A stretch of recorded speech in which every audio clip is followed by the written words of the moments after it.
Olá, meu povo, sejam bem-vindos a mais uma aula de Biologia 1. Hoje nós vamos falar especificamente da fisiologia da excreção humana.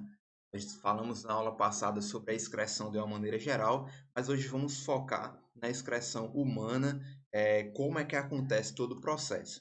Vamos conhecer as etapas de formação da urina, correlacionar essas etapas com seus respectivos locais no néfron. A gente vai ver que várias etapas, cada região específica do néfron, identificar os principais hormônios relacionados à excreção e também explicar as funções dele no nosso organismo, beleza?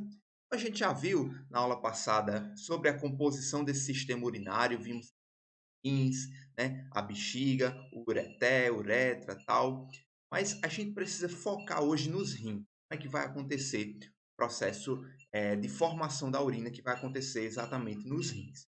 Antes de mais nada, a gente precisa conhecer que o rim, ele também possui uma glândula sobre ele que é chamada glândula suprarrenal. Eu ouvi falar de glândula suprarrenal, é uma glândulazinha que está sobre os rins. Essa é chamada de glândula adrenal, que ela vai participar também da produção de hormônios que regulam a filtração renal e também a formação da urina. Além de formar a urina, de fazer essa filtração, o rim tem a sua função hormonal, também vai controlar a pressão arterial, controlar alguns metabólitos que são resultados de medicamentos, de algumas substâncias que a gente ingere, como álcool e tudo mais. E o rim vai ser até responsável pela produção de glóbulos vermelhos no nosso sangue, eritrócitos, tá bom?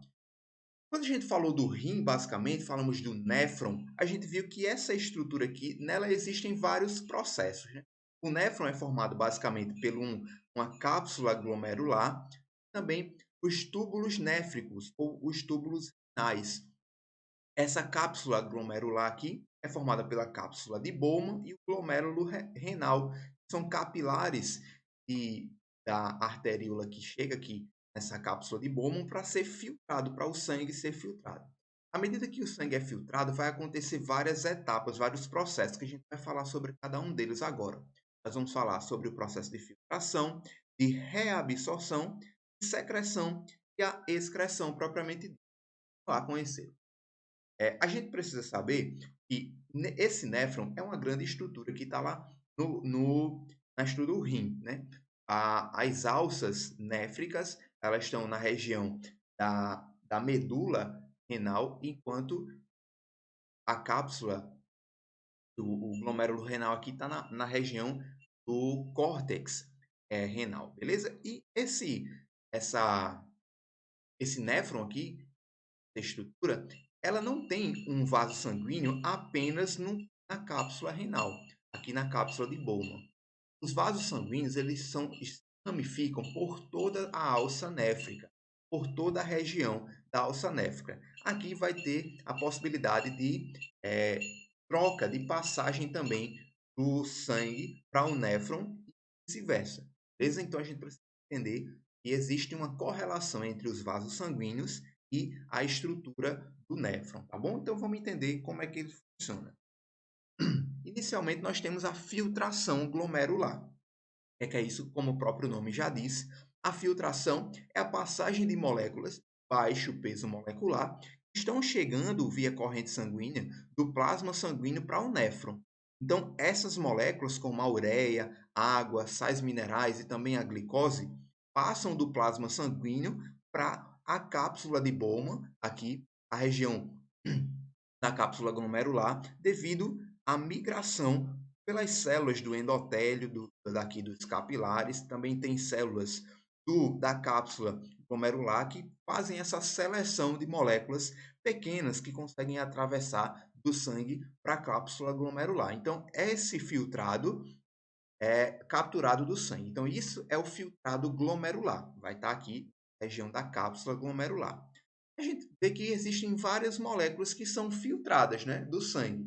Mas algumas moléculas dessas, elas não podem ser liberadas pela urina. Por mais que elas foram filtradas, que foram retiradas do sangue para o néfron, elas precisam ser reabsorvidas no corpo. É justamente o processo de reabsorção. É o retorno de algumas substâncias importantes que é, retornam para a circulação, como a água, sais minerais, a glicose e os aminoácidos. Gente, água, né? A gente não pode estar perdendo água pela urina, pela filtração. Ela não pode estar secretando, não pode estar liberando água demais. Também sais minerais, glicose, principalmente que nos dá energia, não pode deixar que ela vá pela filtração e pela excreção. Então, principalmente aqui, ó, no túbulo contorcido proximal, existe a reabsorção de algumas substâncias úteis para o organismo, tá? Basicamente, água, sais minerais, glicose e aminoácido. Mas preste atenção que a água, ela não vai ser filtrada, não vai ser, melhor dizendo, reabsorvida apenas aqui no túbulo proximal. A gente vai ter reabsorção de água em diferentes regiões do néfron. A gente tem aqui, ó, no ramo descendente da alça de Henle, também lá no duto coletor, existe reabsorção de água em vários locais, certo? Mas a absorção, principalmente de glicose e aminoácidos, vai se dar aqui na região do túbulo contorcido proximal, beleza? Existe também um processo de secreção. A secreção ele é o inverso à reabsorção, né? Enquanto que na reabsorção a gente retira substâncias importantes do néfron e volta para o sangue, a secreção é colocar essas substâncias para dentro do néfron para ele ser, excretado. Algumas substâncias elas não são filtradas aqui no corpúsculo renal, nessa cápsula renal, devido ao seu tamanho molecular, como algumas proteínas, alguns metabólitos, certo? Então não são filtradas aqui. Mas essas substâncias, elas quando precisam ser excretadas, excluídas, elas são secretadas diretamente nos túbulos renais para serem seguidas à secreção do néfron, beleza? Então, existe esse processo de secreção aqui, que é o transporte do sangue diretamente para os túbulos renais, principalmente no túbulo contorcido distal, na alça de Henle e no duto coletor. Beleza? Agora vamos falar de regulação hormonal. Todo esse processo aqui ele é regulado por fatores hormonais. Um primeiro e bastante importante hormônio é esse aqui chamado de ADH. O ADH, ou hormônio antidiurético, o nome já diz, antidiurético. Diurese é a eliminação, é a formação de urina, certo? Se é um hormônio antidiurético, ele vai diminuir a formação, a produção de urina. Ele é produzido lá no hipotálamo e é secretado pela neurohipófise, lá na região do encéfalo. E esse hormônio ele vai atuar estimulando a reabsorção de água. Lembra da reabsorção? A água foi filtrada na cápsula glomerular, mas ela não pode ser liberada de qualquer forma. A gente precisa reabsorver água. Então, existe toda uma regulação hormonal, ó, o ADH ele é liberado na corrente sanguínea, certo? Então, quando ele chega lá no néfron, esse ADH vai se ligar em receptores na membrana da célula do néfron. Aqui a gente tem túbulo, tá? Olha só, aqui a gente tem um túbulo néfrico e aqui a gente tem o plasma sanguíneo, aqueles vasos sanguíneos que estão ao redor do néfron, lembra deles? Então, nesse plasma sanguíneo está chegando o ADH, o hormônio antidiurético. Quando ele se liga no receptor, vai ter uma cadeia de sinalização aqui dentro da célula, vai ativar a proteína G vai clivar ATP e AMP cíclico, ativa a proteína sinase, e essa proteína sinase vai aumentar a expressão dessas enzimas aqui, que são chamadas de aquaporina. O que é uma aquaporina? Ó, aqua vem de água e porina faz um poro. Então, vai aumentar a expressão dessa enzima, que é um poro para a passagem de água. Ou seja, vai aumentar a reabsorção de água do túbulo renal para o sangue, para não permitir que seja liberado muita água. Tá vendo? É um hormônio antidiurético. Diminui a quantidade de água, do volume da urina. Certo? Então, essa é a função do ADH. Gente, então tem essa regulação dependendo da quantidade de água do nosso organismo. Quando nós temos pouca água, então o que é que vai acontecer? Se a gente tem pouca água no sangue, no corpo, no geral, é produzida ADH para não deixar que essa água seja liberada. Então, vai estimular lá no rim a reabsorção de água. E a excreção, ou seja, a formação de urina diminui. Quando nós temos um excesso de água no nosso corpo, né, a gente tem muita água, pode liberar. Então, a diminuição da osmolaridade do sangue vai inibir a produção de ADH. Então, se não tem produção de ADH, vai ser liberado normalmente água, não vai ter um estímulo tão grande para a reabsorção. Ainda vai acontecer reabsorção de água lá no néfron, mas não vai ser estimulado, não vai ser aumentada essa reabsorção, e assim a excreção de água vai aumentar, a urina vai ficar mais diluída e em maior volume. Então tem essa regulação aqui no nosso centro de sede, que fica lá próximo ao ADH, certo? É próximo ao hipotálamo e a região da hipófise, da neurohipófise, que é onde é produzido, liberado esse ADH. Então, tem essa regulação entre a quantidade de água no nosso corpo. Tem uma coisa muito interessante também, que é o consumo de álcool. Gente, eu tenho certeza que vocês não repararam, porque eu sei que ninguém bebe, vocês ainda são de menores, né? Então, ninguém consome álcool aí. Mas o álcool, ela é uma substância que inibe o ADH. Preste atenção comigo. Se o ADH é aquele hormônio que impede a liberação de água na urina, eu ingiro álcool, o álcool impede o ADH deixa liberar, o ADH não tá agindo no rim, então está liberando muita água. Então, as pessoas, quando estão ingerindo bebida alcoólica, têm muita vontade de fazer xixi. Né? Por quê? Está liberando muita água na urina, a ADH não tá agindo ali naquele rim, não está tendo reabsorção de água. Então, essa inibição do ADH causa até a desidratação. A pessoa perde muita água, libera muita água. E no outro dia, meu patrão, é aquela ressaca maravilhosa. Né? Quem bebe muito no dia anterior, perde muita água, faz muito xixi, desidrata.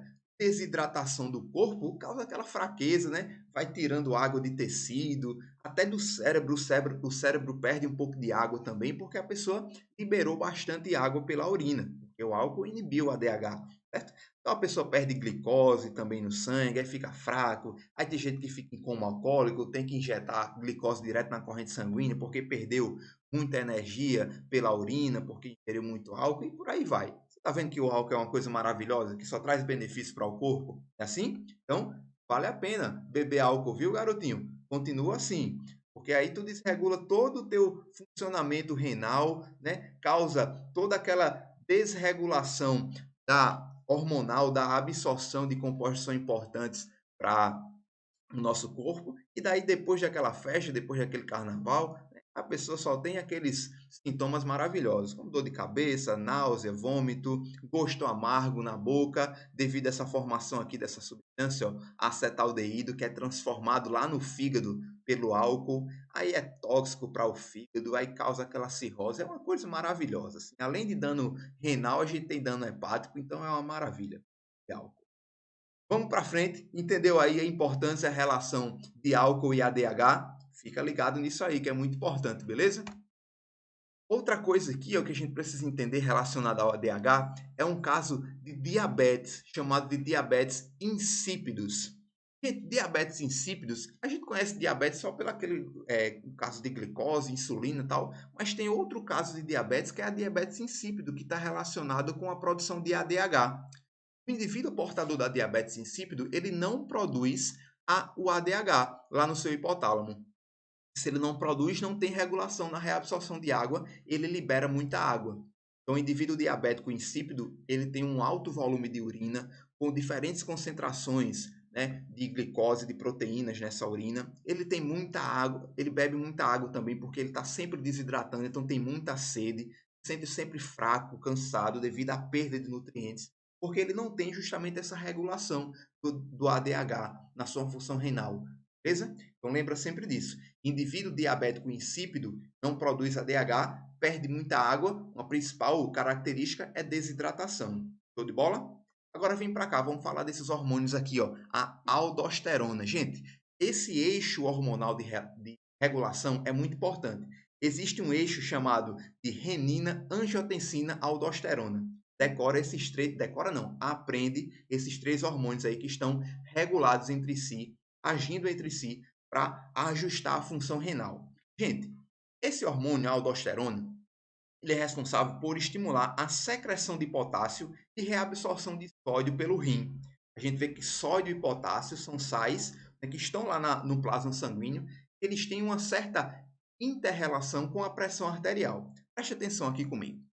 Esses hormônios eles vão ser liberados quando quando foi identificado, por exemplo, uma queda na pressão arterial. Se diminuir a pressão arterial, o que é que vai fazer? O próprio rim, o próprio órgão, ele é um órgão também hormonal, tá? Ele produz um hormônio chamado de renina. Então, a renina vem de rim, renal, é um hormônio produzido no rim que vai estimular a transformação, a conversão desse outro hormônio aqui, ó, o angiotensinogênio, que é um hormônio na sua forma inativa. Tu lembra lá quando a gente estava falando de digestão, falamos de pepsinogênio transformado em pepsina? Lembra que pepsinogênio é inativo, pepsina ativo. Parecido aqui, ó, a gente tem o angiotensinogênio inativo, aí a renina converte angiotensinogênio em angiotensina 1. Aí a angiotensina 1 é convertida novamente em angiotensina 2 por essa enzima aqui, ó, enzima conversora de angiotensina. Ela também é chamada de ECA, ECA, enzima conversora de angiotensina. Ela vai converter a angiotensina 1 em angiotensina 2. Então, o que é que faz isso aí? A angiotensina 2, olha só, ela vai atuar na glândula suprarrenal. Lembra daquela que está lá sobre o rim, a glândula adrenal? Essa glândula adrenal, ela produz aldosterona. A aldosterona é aquele hormônio que vai estimular a secreção de potássio e reabsorver sódio, ou seja, vai liberar potássio e vai reabsorver sódio para o sangue. Aumento da concentração de sódio, de sal no sangue, aumenta a osmolaridade, ou seja, a atração de água para onde está mais concentrado. Então, vai voltar a água, vai aumentar a reabsorção de água no sangue, né? E vai aumentar a pressão arterial. Tem muita água no sangue. Isso aí vai acontecer quando tem uma queda na pressão. Aí precisa de todo esse eixo hormonal para aumentar a pressão arterial, beleza? Esse aumento da osmolaridade sanguínea, a gente tem que entender que ele não vai ficar ativo completamente, porque se a pressão vai aumentando a retenção de sal no sangue, aumenta a pressão, então fica uma pressão lá em cima, hipertensão arterial. Então, esse controle renal, ele vai ser ativo até regular a pressão arterial. Quando chega num momento que a pressão está regulada, aquele famoso 12/8, né, aproximadamente, aí tem a reversão, o antagonismo, né, por uma informação de feedback, de retroalimentação, para que diminua, para que seja cessado esse estímulo hormonal lá no rim, beleza? Então, esse eixo aqui, renina, angiotensina, aldosterona, ele acontece lá no rim para regular a reabsorção de sais e água, regulando pressão arterial. Se pressão arterial está alta, aí faz o inverso, né? Desliga. Então, desliga a reabsorção de sódio, deixa que sódio seja liberado pela urina, beleza? Então é isso aí que tu tem que ficar ligado, aprende isso aí e vou cobrar em algum momento, viu? Gente, a gente fica por aqui. Diz para vocês aqueles famosos exercícios, né? Façam lá os contextualizados e os de aprofundamento. Lá na plataforma Eleva nós temos exercícios nefron e fisiologia da excreção.